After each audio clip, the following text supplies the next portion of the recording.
Muchachos, buenos días.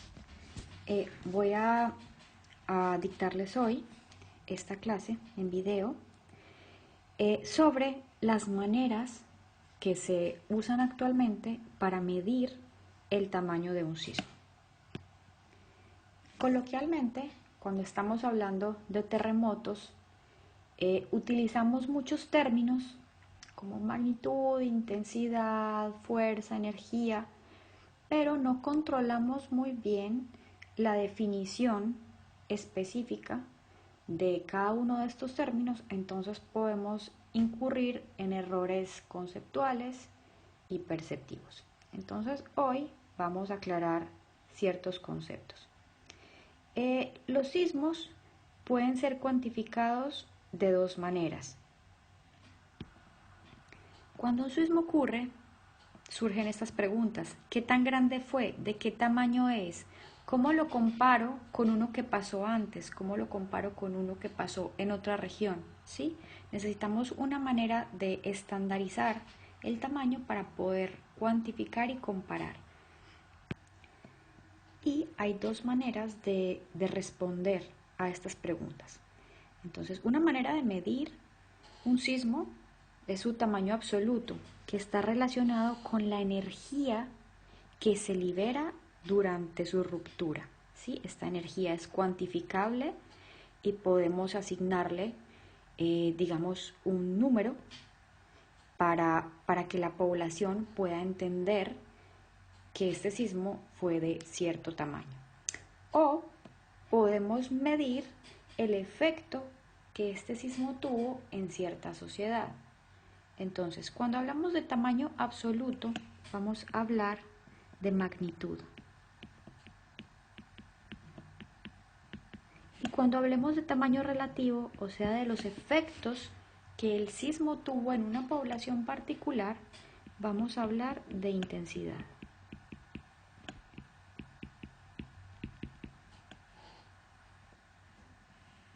La magnitud está relacionada con la energía liberada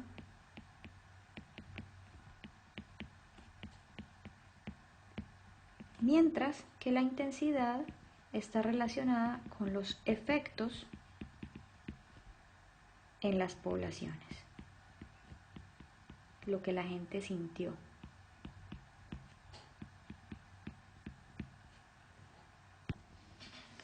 Entonces, como magnitud, vamos a decir que es una medida única del tamaño de un sismo, que es directamente proporcional a la energía que se liberó en el momento de su ruptura.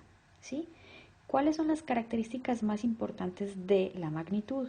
Es que no depende de su localización, no depende de su profundidad y no depende de lo que le pase ni a la gente, ni a las personas, ni a las comunidades, ni a la infraestructura, ni a los ecosistemas. Solamente depende de la energía liberada. Actualmente se mide en la escala de magnitud de momento, pero quiero contarles de dónde vienen estas escalas.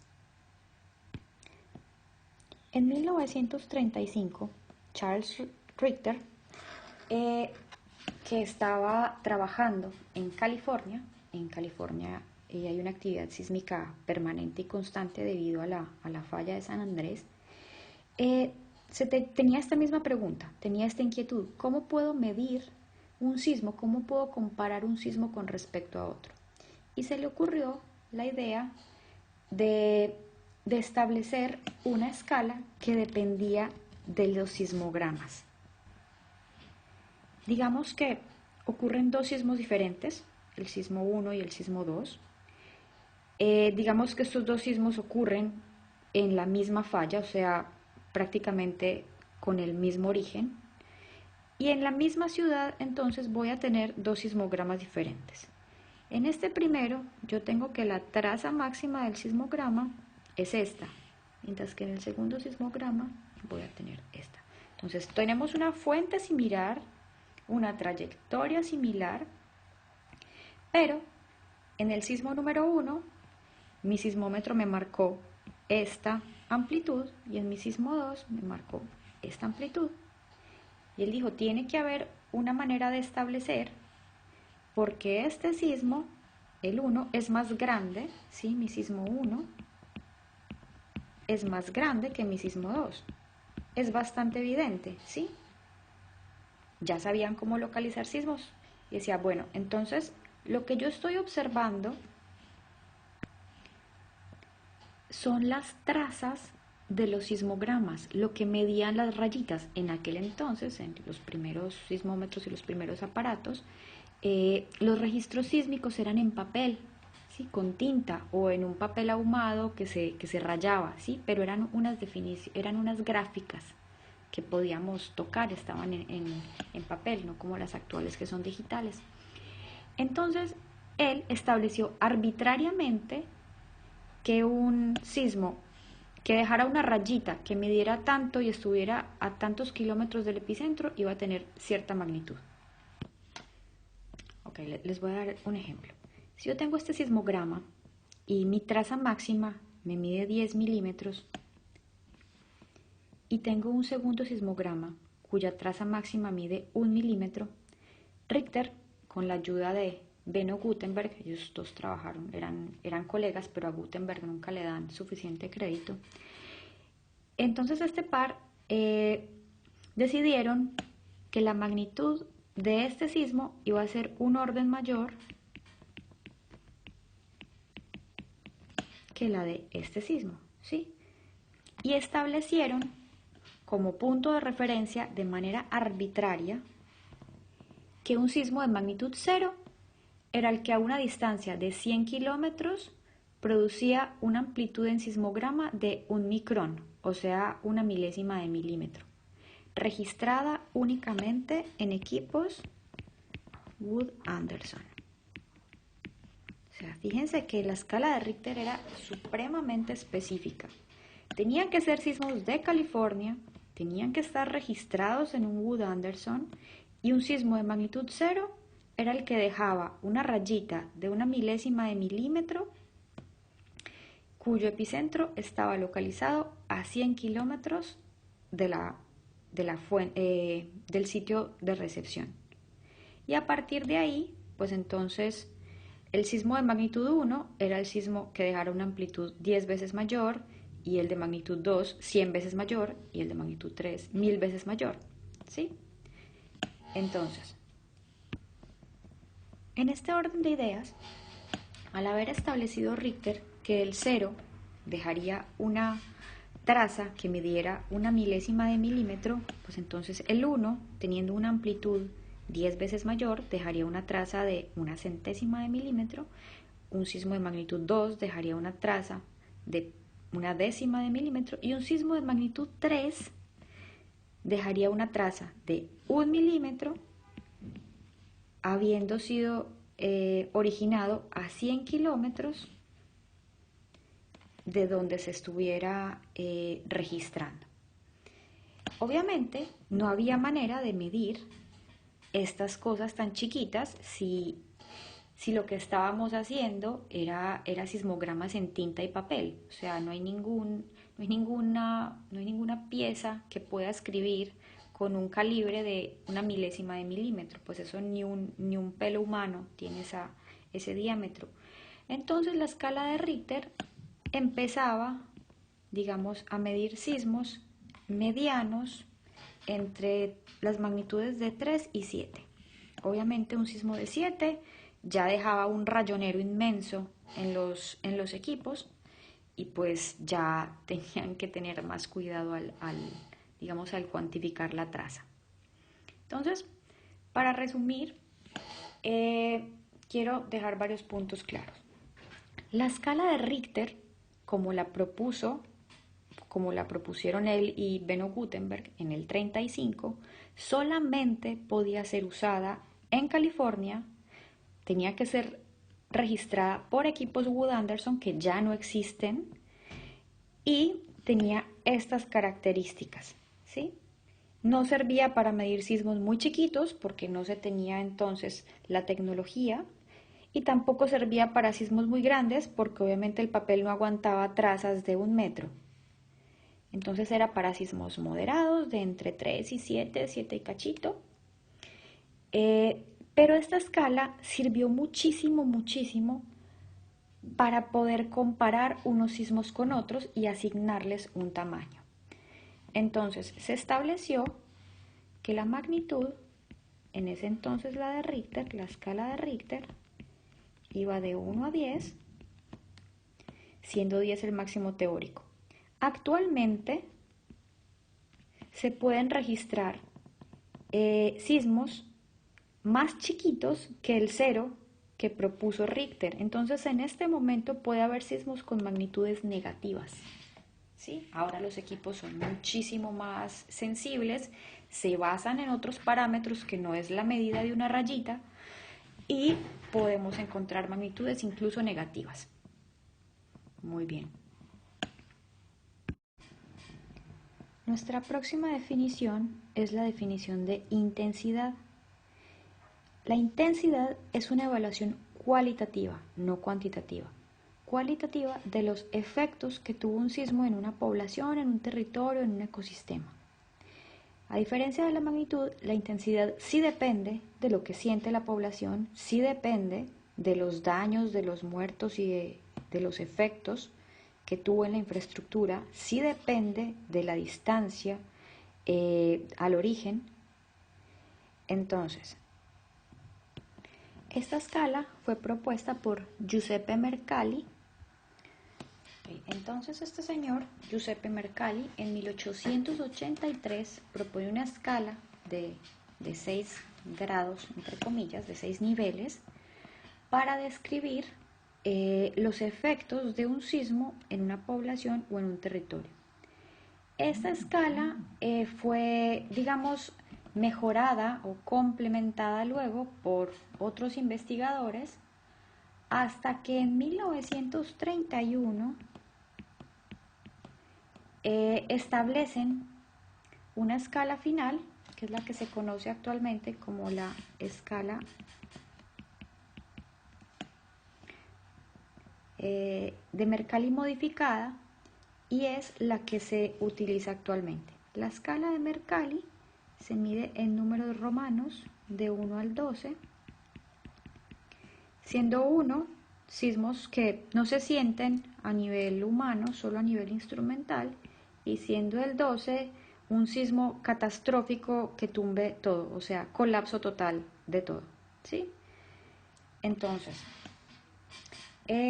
hasta el momento ya conocemos la diferencia entre magnitud e intensidad. Ahora quiero ahondar un poquito en cada uno de estos conceptos. ¿Ok? Entonces, hablando de la magnitud, como ya les conté anteriormente, la magnitud fue propuesta inicialmente por Charles Richter en 1935 y fue conocida mundialmente y científicamente como la escala de Richter. Pero la escala de Richter, como ya les decía, solo puede ser usada en California, solo puede ser usada si fue registrada con equipos Wood Anderson y tiene muchos problemas de saturación. ¿Qué quiere decir saturación? Que los sismos muy grandes ya no los mide bien, ¿sí? Los subestima. Digamos que un sismo que ahora sería un 9, en la escala de Richter sería un 7. Entonces, jamás se debe usar la escala de Richter para sismos mayores de 6. La escala de Richter es obsoleta. Esto se los voy a preguntar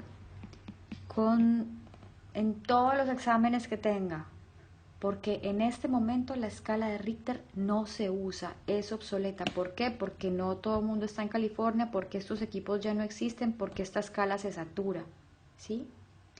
¿Qué pasó con la escala de Richter? Que fue tan exitosa en su momento y era una manera tan práctica y sencilla de medir el tamaño de los sismos que las demás regiones del mundo adaptaron la escala de Richter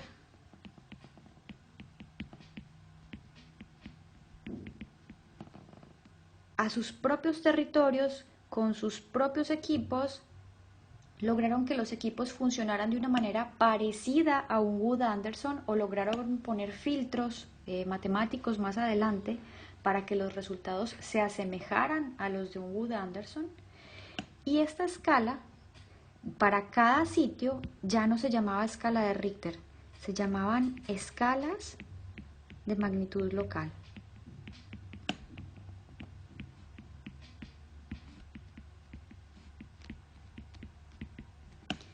Estas escalas se usaron durante la segunda mitad del siglo XX, o sea, después de los 50 hasta los finales de los 70, se utilizó la escala de magnitud local, pero cada país, cada territorio tenía que establecer sus propias funciones de atenuación, tener sus propios equipos calibrados específicamente, ¿sí? Esta escala también es obsoleta. Aún se usa en algunas regiones del mundo donde, digamos, no tienen el poder computacional para calcular lo que se calcula actualmente. Pero es mucho más adecuado hablar de magnitud local que de magnitud de Richter. La escala de Richter es completamente obsoleta en este momento y jamás se debe usar ni para describir, ni para cuantificar, ni para nada. ¿Sí? La escala que se utiliza actualmente se llama escala de magnitud de momento. Se abrevia como un MW. Les voy a contar un poquito de qué se trata. La escala de magnitud de momento fue propuesta por Thomas Hanks y por Hiro Kanamori en el 79 y está basada en un parámetro que se llama momento sísmico. El momento sísmico es el producto de tres parámetros, mu, de A y de D, siendo estos mu es el módulo de deformación, es como un módulo de corte, está generalmente alrededor de 30 gigapascales. A es el área de ruptura, es lo que estoy aquí mostrándoles en azul. Si yo tengo esta fallita que les estoy mostrando acá, estos dos bloques se rompieron, uno se desplazó hacia un lado y otro se desplazó hacia el otro. La A viene siendo el área de contacto entre ambos bloques que se rompieron y la D es el desplazamiento de la falla, que es como esta ruptura final, es el desplazamiento final de la falla, es la deformación total medida de manera lineal. Cuando yo hago el producto de estas tres encuentro este parámetro que se llama momento sísmico y la escala de magnitud de momento va a ser proporcional al momento sísmico. ¿Sí? Entonces, la escala, ya el número como tal, la magnitud de un sismo, va a ser dependiente de este momento sísmico y el momento sísmico es dependiente de estos tres parámetros. Matemáticamente se calcula de otros métodos que luego les voy a explicar, pero la teoría se basa en estas definiciones. Entonces, la escala que se usa actualmente es la escala de magnitud de momento, se abrevia con una MW, va de 1 a 10, siendo 10 el máximo teórico. Bueno, de 1 no, en realidad puede ser menor que 1. ¿Sí? Aquí puede haber sismos bien chiquitos, el máximo teórico es 10, pero usualmente un sismo de magnitud 1 no es perceptible a nivel humano, solamente a nivel instrumental, entonces pues casi nunca tenemos en cuenta sismos tan pequeñitos. Entonces quiero que quede claro. Nunca más vamos a volver a utilizar el término de Richter. O sea, otra cosa importante que tenemos que recordar es que los sismos no se miden en grados. Los grados son para medir temperatura. Entonces, la manera correcta de referirnos a un sismo, es decir, hubo un sismo de magnitud 6 en la escala de magnitud de momento, punto. O hubo un sismo de magnitud 6, pero nunca vayan a decir un sismo de 6 grados en la escala de Richter. Eso es, acá que eso pasa, no sé, a un sismólogo le da una roncha, ¿sí? No lo hagan. Es obsoleto, es erróneo y no debe usarse. Voy a hablarles entonces ahora de la intensidad, de cómo se calculaban antes las localizaciones sísmicas partiendo de la intensidad. Como ya les dije, la intensidad se mide en la escala de Mercalli modificada, va de 1 a 12 en números romanos, siendo 12 sismos supremamente catastróficos donde todo colapsa, y siendo 1 sismos en los que ni siquiera la gente siente nada porque solo son medidos a nivel instrumental. Aquí les muestro la tabla de descripciones. Un sismo de intensidad 1 es solamente registrado por sismógrafos. Un sismo de magnitud 2, 3 y 4 son pequeñitos, débiles, ligeros. Digamos que una intensidad 4 ya uno alcanza a sentirlo, ya alcanzas a ver cosas que se mueven, las lámparas oscilan. Ya un sismo de intensidad 5, 6, 7 ya es probable que te tumbe, ya se van a empezar a caer los colgantes o los libros o las repisas. Y ya un sismo de intensidad 8 hacia arriba son sismos severos que generan pánico, colapsos estructurales, derrumbes, problemas con tuberías, ferrocarriles, deslaves de tierra. Pues ya tienen ya características más desastrosas, siendo el 12 una destrucción total, ¿sí? Entonces, esta es la escala de Mercalli modificada. Aquí les muestro esta tablita. Les voy a explicar cómo se podía localizar antes un sismo basados en la intensidad, antes de poder medir la energía de un sismo. Vamos a imaginarnos, ¿sí?, que hay varias poblaciones. ¿Sí? Las voy a simbolizar con estos triangulitos. Aquí voy a poner la A, la B, la C y la D, esas poblaciones. Y vamos a decir que en la población A hubo una destrucción muy grande, o sea, hubo muchos colapsos, muchas estructuras se dañaron, hubo muertos, hubo pánico. Entonces digamos que se le atribuyó una intensidad de 7. En la población B, digamos que no fue tan severo, se le puso una población de 5, una intensidad de 5.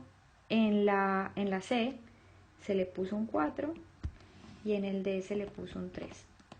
Entonces, ya teniendo este panorama, podemos decir que el sismo, el epicentro, la localización, la fuente, estuvo más cerca pues del sitio donde fue más severo, ¿sí? Entonces vamos a irnos por orden y vamos a tratar de localizar. Primero debe estar más cerca de este punto, ¿sí? Después debe estar más cerca de este punto, después de este y finalmente de este. Entonces, si nos vamos en ese orden de ideas, podemos establecer que ese sismo pudo haber sido por acá, ¿sí? Porque esta distancia es menor que esta, que a su vez es menor que esta, y que a su vez es menor que esta. Bueno, esta no se ve tan lejos, vamos a ponerla un poquito más lejos.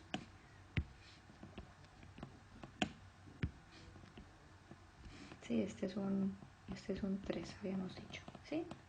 Entonces, en este orden de ideas vamos a localizar los sismos más cerca de las poblaciones que tuvieron intensidades mayores. Vamos a hacer un ejemplo de estos en clase para que quede más claro. Ahora, entre las diferencias entre magnitud e intensidad hay varios puntos importantes que debemos destacar. No necesariamente un sismo de mayor intensidad es un sismo de mayor magnitud. Vamos a poner un ejemplo. Digamos que yo tengo el mismo sismo, ¿sí? Un sismo de magnitud, no sé, 6. Ahora, este sismo afecta a una población de 5.000 habitantes. ¿Qué pasó? Pues digamos, muy de malas, hubo, no sé, 2 muertos, y colapsaron, no sé, 100 casitas. 100 casas colapsaron. Este mismo sismo en esta ciudad, mientras más gente, hay más construcciones, hay más probabilidad de que haya incendios, fugas de gas, problemas con el tráfico, problemas con las tuberías, edificios colapsados que estripen gente, o sea, las edificaciones colapsan y matan a la gente. Entonces aquí, digamos que hubo 1000 muertos, no sé, 20.000 viviendas destruidas. Se rompió una tubería de gas, entonces hubo un incendio masivo que mató a otras 500 personas. Entonces, fíjense que un sismo de magnitud 6 acá tiene estos efectos, pero acá es muchísimo, muchísimo más severo. Entonces acá le podemos asignar, digamos, una intensidad de 5 o 6, mientras que acá vamos a asignarle una de, no sé, 8 o 9, ¿sí?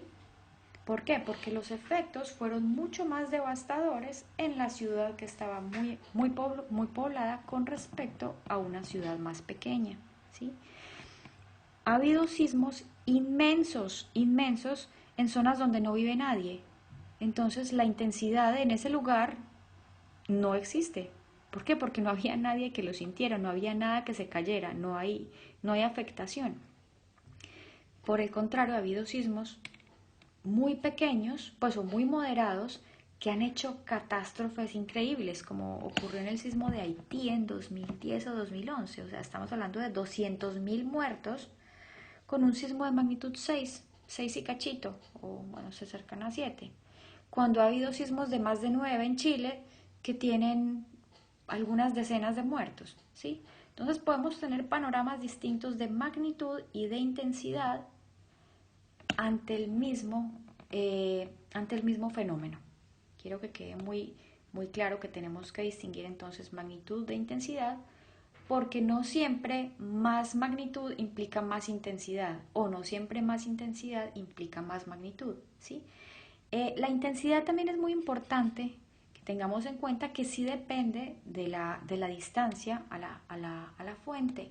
Si tú estás cerca del epicentro, pues vas a sentir más el sismo que si estás lejos del epicentro, ¿sí?